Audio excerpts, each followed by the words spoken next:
In this lecture, we're going to be talking about zeros of polynomials with a focus on the multiplicity of the zeros of a polynomial. Let's start by defining what that means. If a factor x minus c occurs m times in the factorization of a polynomial f of x, then c is a zero of multiplicity m of f of x. So the multiplicity of a zero is the number of times that the factor that contributes that zero appears in the factorization of the polynomial. Let's do a couple of examples to highlight what we mean. Find the zeros of f of x equals x cubed times x plus 7 times 2x minus 5 to the fourth and state the multiplicity of each. So let's list the zeros. To find the zeros of this polynomial, we just imagine setting each factor equal to 0 and solving. The first factor is equal to 0 when x equals 0. The second factor is equal to 0 when x equals negative 7. And the third factor is equal to 0 when x equals 5 halves. And if you can't see that, there's nothing wrong with setting 2x minus 5 equal to 0 and doing the algebra. That's how we get that third zero of 5 halves. Now that we have the zeros, we need to state the multiplicity of each. According to our definition, the multiplicity is the number of times that factor occurs. Well, we already have this in factored form, so we can just pick off the exponents. The factor that gave us 0 as one of the zeros was x cubed. The exponent on that factor is 3, and so the multiplicity of that 0 is 3. Negative 7 came from the factor x plus 7. Its implied exponent is 1, and so that's multiplicity 1. The 5 halves came from the last factor, which has an exponent of 4, and so that's multiplicity 4. So the multiplicity of a zero is the number of times that that factor occurs in the factored form of the polynomial. Let's do another example, but here the function isn't factored for us. Find the zeros of f of x equals 9x to the 6th minus 24x to the 5th plus 16x to the 4th and state the multiplicities of each. Here we're going to have to do a little bit of legwork up front. Let me recopy the function. We need to get this function factored. Pause the video and see if you can factor this. We'd start by pulling out the GCF, which is x to the 4th, leaving behind 9x squared minus 24x plus 16. That looks factorable. Let's see if we can factor it. Because 9 and 24 are both divisible by 3, I think we want to split the 9x squared into 3x and 3x. For the 16, we have 8 times 2, but 8 doesn't seem like a good choice because 8 times 3 is already 24. We're going to have to go smaller than 8. I guess we'll have to go with 4 and 4 and hope that that works.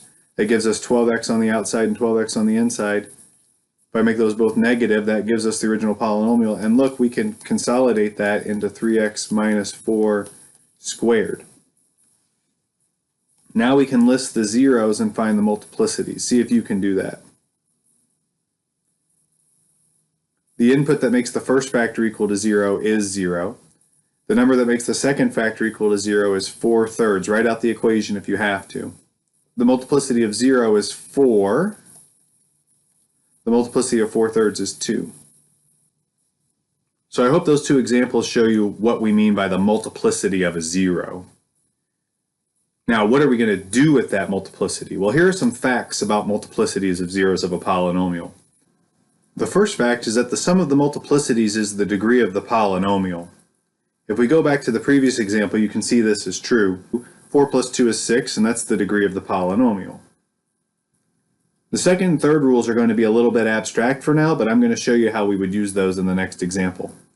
If the multiplicity of a zero is odd, then the polynomial will change signs as x increases through c.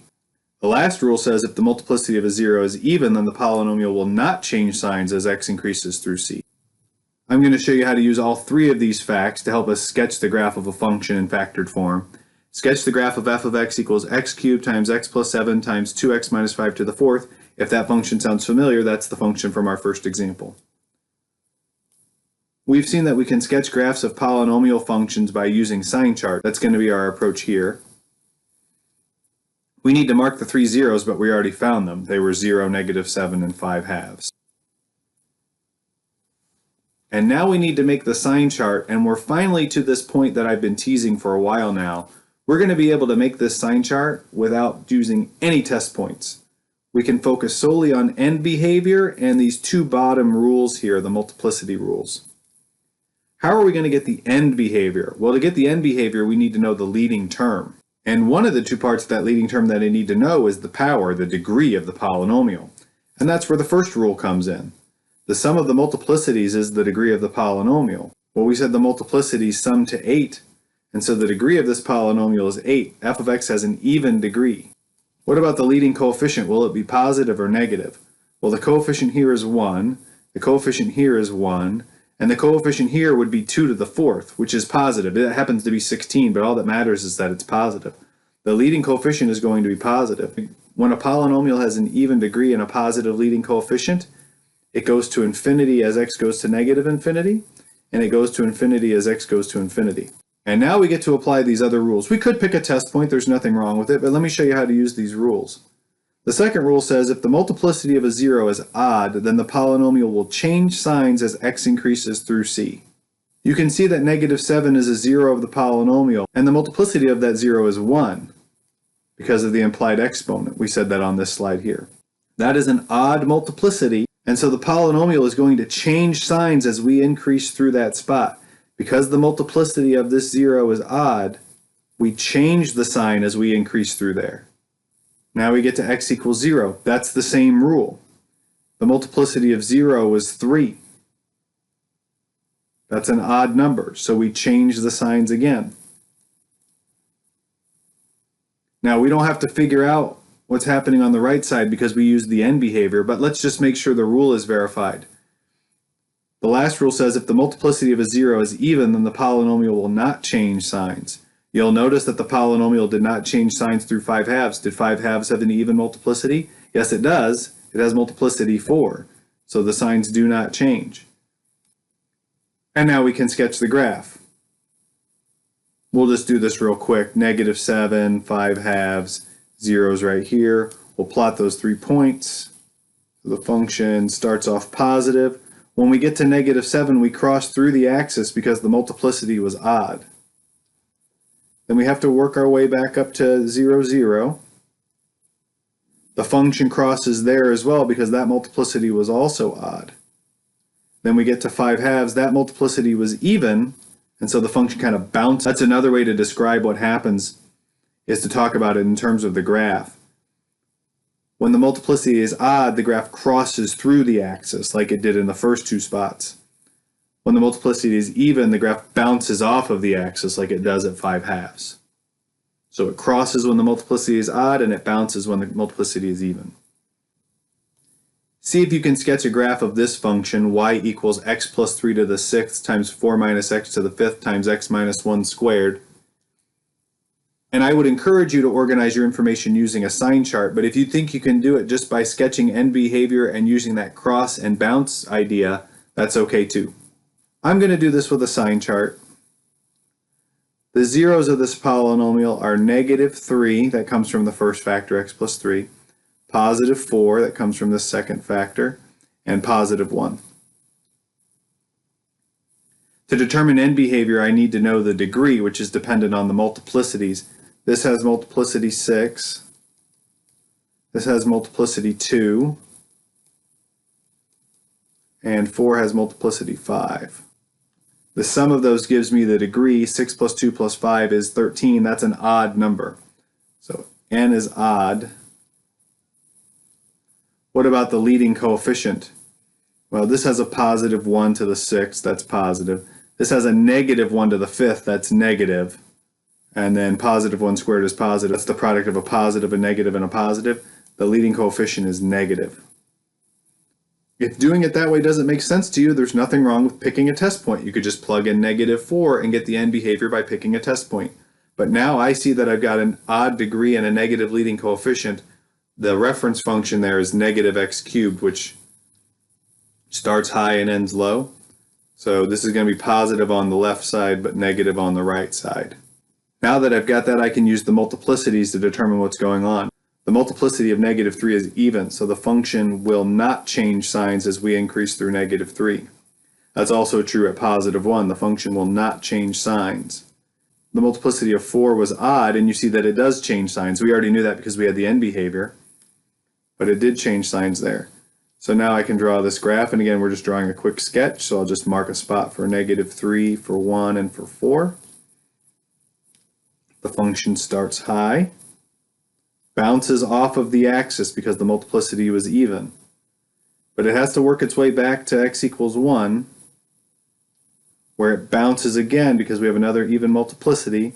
Then it has to work its way to x equals 4, and then it goes down forever after that because of the end behavior or because the multiplicity was odd. As long as you understand end behavior and how the function behaves at each zero depending on its multiplicity, you can get the sign chart or a sketch of the graph just by using the factored form. Now we're going to revisit some of those problems where we're finding polynomials given some information. There'll be an extra hitch to these though. Here's an example. Find a polynomial f of degree 5 and leading coefficient 1 such that -4 is a 0 of multiplicity 2 and 9 is a 0 of multiplicity 3. So we've incorporated the multiplicities of the zeros here. It tells us to call the polynomial f. It doesn't tell us what to call the variable, but I think the natural choice is x. If -4 is going to be a 0, we learn that that means that x plus 4 must be a factor. We saw that in a previous section.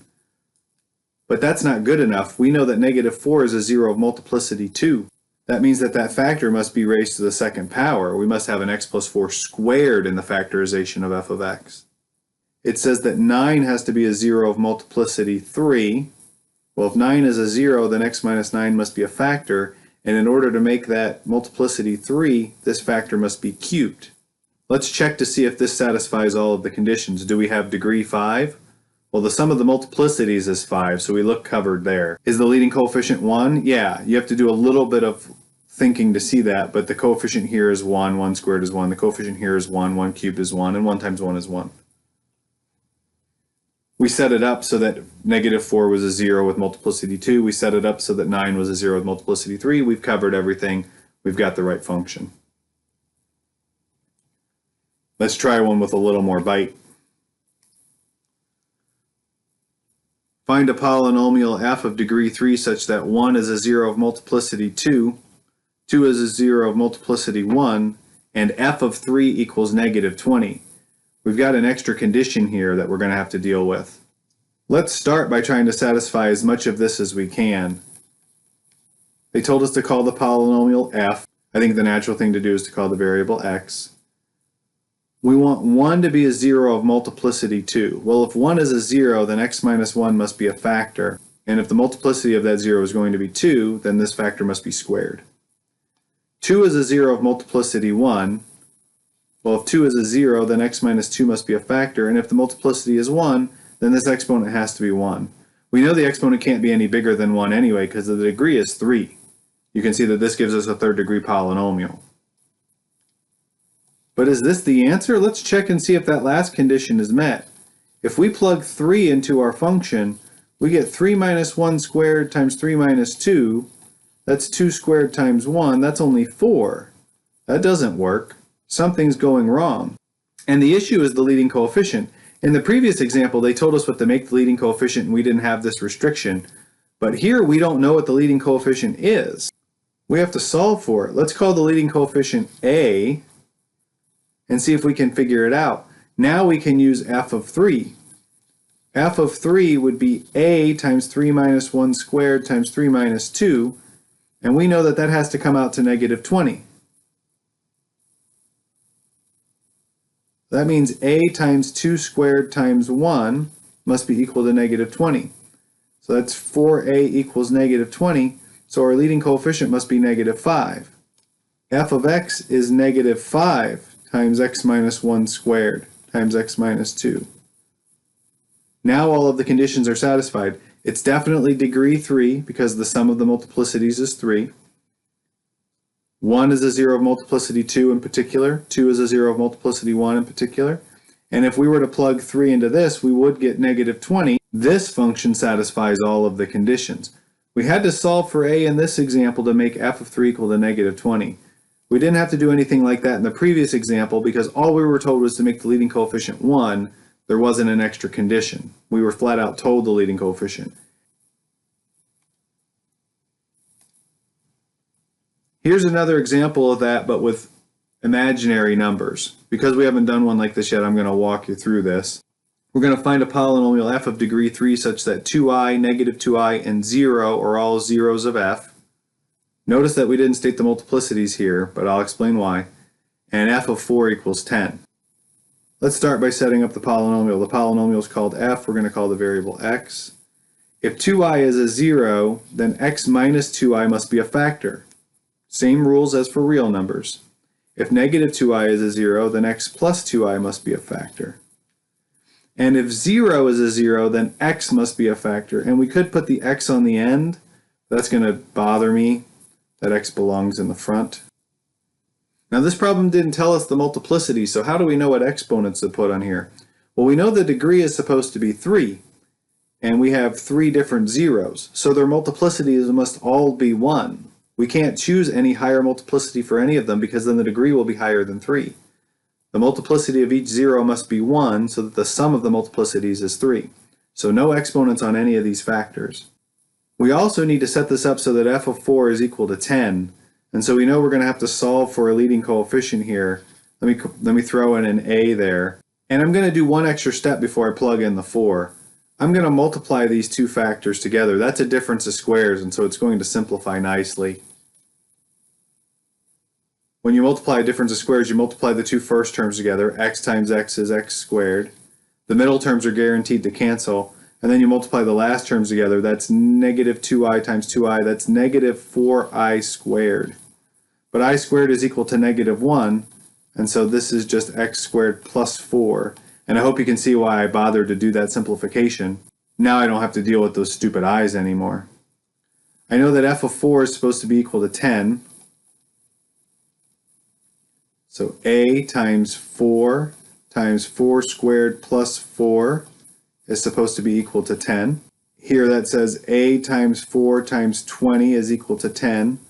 So 80a is equal to 10. So a equals 10 over 80, which is 1/8. So rewriting my function off to the side here, f of x must be 1/8 times x squared plus 4.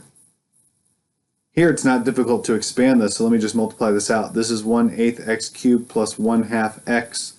And you can see that the degree is 3. We set up the factors so that 2i, negative 2i, and 0 would all be zeros of the polynomial. And if we plug 4 into that, we should get 10. 4 cubed is 64, 1/8 of 64 is 8, 1/2 of 4 is 2, 8 plus 2 is 10. So we have our polynomial. One more example of using multiplicity. Here we're going to use it to help us factor. We're going to factor f of x equals x to the 4th plus x cubed minus 22x squared plus 44x minus 24 using the fact that 2 is a 0 of f of x of multiplicity 2. Trying to factor this polynomial by guess and check would be fairly difficult. But we have a pretty substantial hint here. We know that 2 is a 0. If 2 is a 0 of f of x, then x minus 2 must be a factor. We saw in a previous lecture that we can use division to start factoring here. I'm going to do this by synthetic division. You could also do this by long division. I'm going to put a 2 up in the nook because 2 is the 0. I'm going to list the coefficients of our polynomial, which are 1, 1, negative 22, 44, and negative 24. I drop the first number straight down. I multiply and add. I multiply and add. I multiply and add. I multiply and add. You should not at all be surprised that we got 0 as a remainder because we knew that 2 was a 0. We knew that x minus 2 was a factor. And what we've shown up to this point is that x to the 4th plus x cubed minus 22x squared plus 44x minus 24 can be factored to x minus 2 times x cubed plus 3x squared minus 16x plus 12. But are we done? Is there any way that we could factor x cubed plus 3x squared minus 16x plus 12? It might be hard just to tell by looking at it, but we have a hint. 2 is a 0 of multiplicity 2, which means that there must be 2 factors of x minus 2 in here, and so 2 must divide into that second factor. I'm going to take the coefficients of that second factor, 1, 3, negative 16, and 12, and do synthetic division again with 2 in the nook, because we know that 2 is a 0 of multiplicity 2. Let's see if this works. Drop the 1. 2 times 1 is 2, 3 plus 2 is 5, 2 times 5 is 10, negative 16 plus 10 is negative 6, and 2 times negative 6 is negative 12, and yes, I get a remainder of 0 again. So we can factor this even further. I now know that x to the 4th plus x cubed minus 22x squared plus 44x minus 24 has to be equal to x minus 2 squared times x squared plus 5x minus 6. Now that's where our hint runs out of steam, but I don't need any more hints. We know how to factor this. Let me go back to the previous screen. And we can all factor that last polynomial without any tricks. That's x plus 6x minus 1.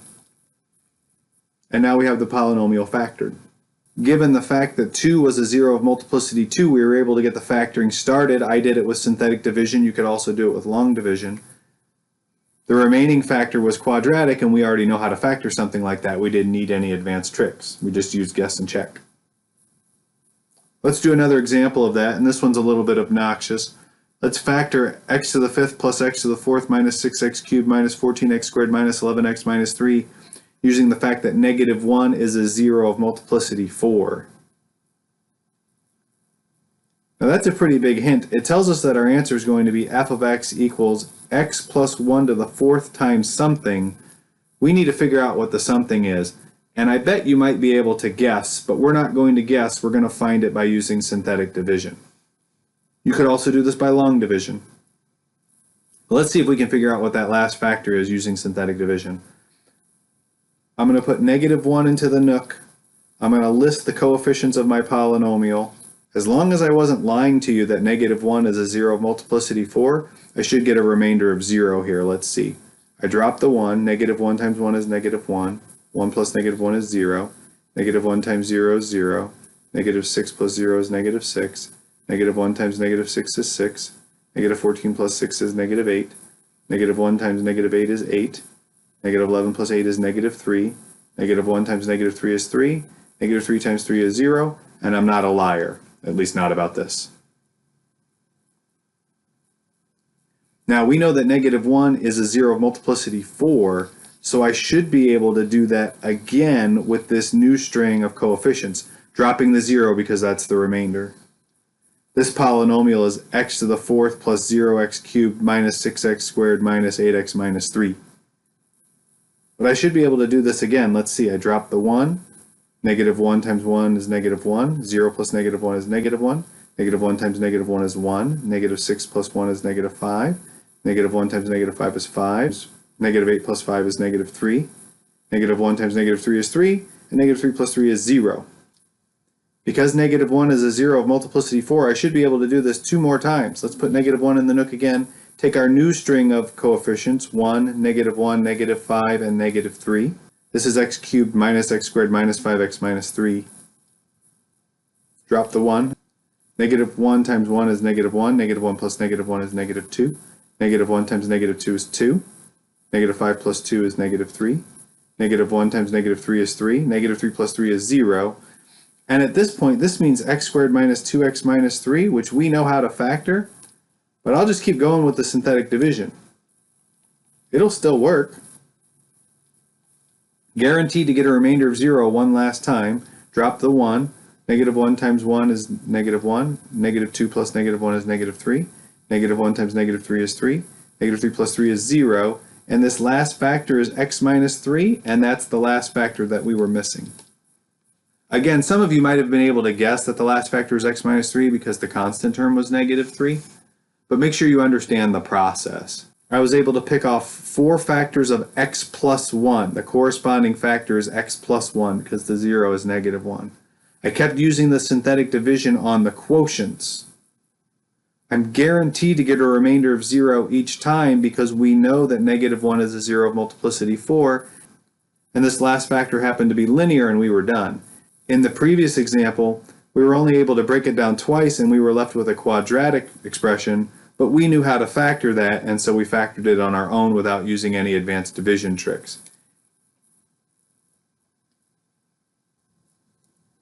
So we defined multiplicity. We used multiplicity to help us make sign charts and graph. We use multiplicity to find polynomials given conditions about that polynomial, certain characteristics, like its zeros and their multiplicities and maybe an output or a leading coefficient. And then we use multiplicity to help us factor.